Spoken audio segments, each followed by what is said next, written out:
Boleh Tanya kembali lagi di Boleh Tanya tentunya dengan saya Adiba Nurul Hafiza. Siapapun boleh tanya dimanapun dan juga kapanpun. Teman-teman gimana kabarnya nih? Semoga sehat dan selalu semangat beserta kedamaian dari Tuhan mengalir memberkati teman-teman semuanya. Teman-teman, kami mendapat permintaan dari salah satu pengunjung Boleh Tanya yang telah menonton dan juga menyaksikan wawancara kami dengan Bapak Andra Jati. Beliau meminta penjelasan lebih gamblang bagaimana hubungan sosial budaya dengan Afrika Selatan.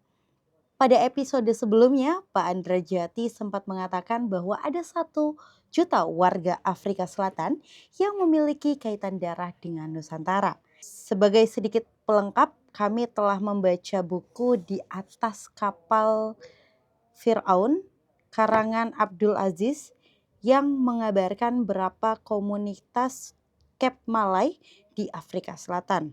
Tapi gambaran itu hanya mewakili tahun 2010 yang pada saat penulis buku itu berkunjung ke Afrika Selatan.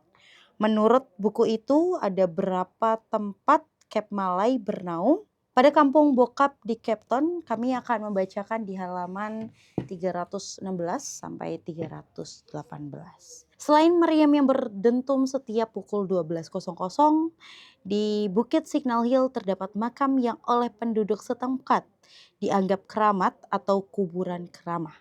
Di salah satu areal pemakaman terdapat makam 2 penyebar agama Islam di kota Cape Town.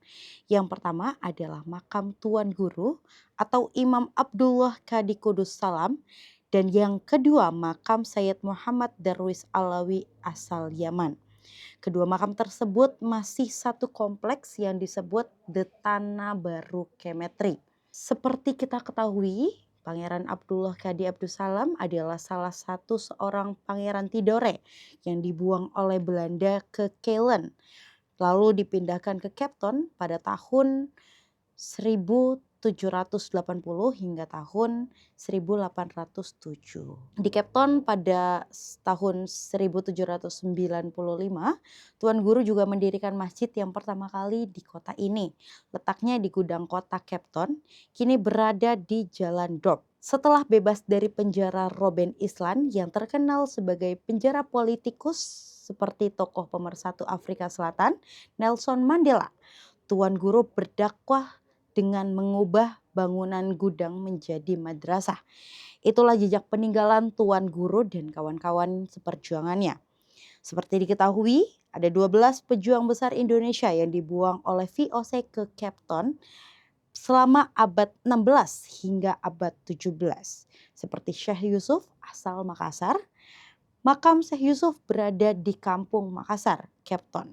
Seperti diketahui, ada 12 pejuang besar Indonesia yang dibuang oleh VOC ke Cape Town selama abad 16 sampai abad 17. Seperti Syekh Yusuf asal Makassar yang dimakamkan berada di Kampung Makassar, Cape Town, atau sekitar 20 km dari pusat kota. Kini keturunan para pejuang tersebut menamakan dirinya Cape Malay Community. Di pusat kota Cape Town terdapat perkampungan yang disebut Bokap, terletak di kaki Bukit Signal Hill. Di sini keturunan Melayu tinggal dan kami ini berasal dari Indonesia, negara Anda, ujar Sulaiman Labib ketika berjumpa dengan kru Ponisia asal Indonesia di Long Strait.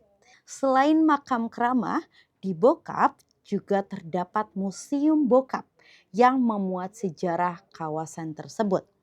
Dulu, Bokap merupakan wilayah perkebunan anggur dan kemudian berkembang menjadi perkampungan orang Malay. Malay menjadi sebutan bagi keturunan pejuang-pejuang Indonesia yang dibuang Belanda di daerah Cape Town.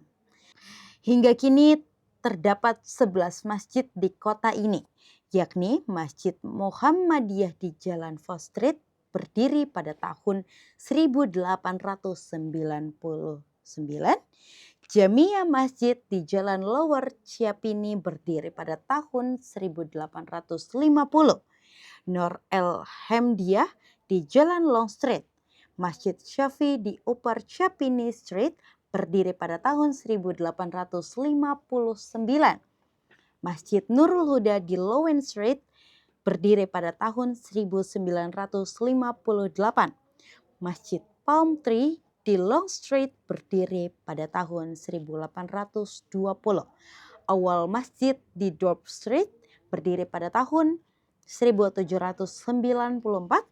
Qawatul Islam di Loop Street berdiri pada tahun 1892. Jumuah Masjid di Upper Long Street berdiri pada tahun 1884. Dan yang terakhir, Masjid Hanafi di pojok Jalan Long Market dan Dorp Street berdiri pada tahun 1881. Pada umumnya, masjid-masjid tersebut bangunannya menyatu dengan rumah-rumah warga. Tidak seperti di tanah air yang bangunannya sudah menghadap kiblat, masjid di Cape Town hanya mihrab serta shaf yang mengarah ke kiblat. Malah, menurut Imam Adam Pilander, dulu saat di masa pemerintahan apartheid, hanya ada satu masjid yang bisa dijadikan tempat sholat Jumat. Karena ada larangan, sholat Jumat pun digilir di masjid yang berbeda setiap sholat Jumat. Untuk menghilangkan asal-usul nenek moyang mereka, pemerintah apartheid menghilangkan Kepulauan Nusantara di peta resmi keluaran pemerintah Afrika Selatan. Mereka ditanamkan keyakinan berasal dari keluarga budak. Tapi tidak hanya di Cape Town loh, komunitas Cape Malay juga berada di kota Port Elizabeth. Masih menyuplik buku Di Atas Kapal Fir'aun halaman 307 sampai 308. Banyak yang menyangka komunitas keturunan Melayu di Afrika Selatan hanya ada di Cape Town. Sangkaan itu dibantah oleh Nazim Bruce, keturunan Melayu yang sudah menetap di sini sejak tahun 1870-an.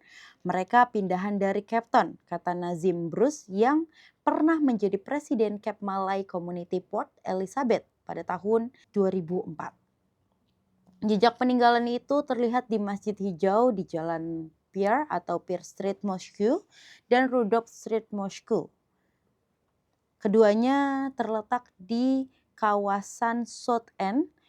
Kedua bangunan itu dibangun akhir abad ke-19. Kawasan tersebut menjadi perkampungan Melayu. Namun oleh pemerintah apartheid mereka direlokasi.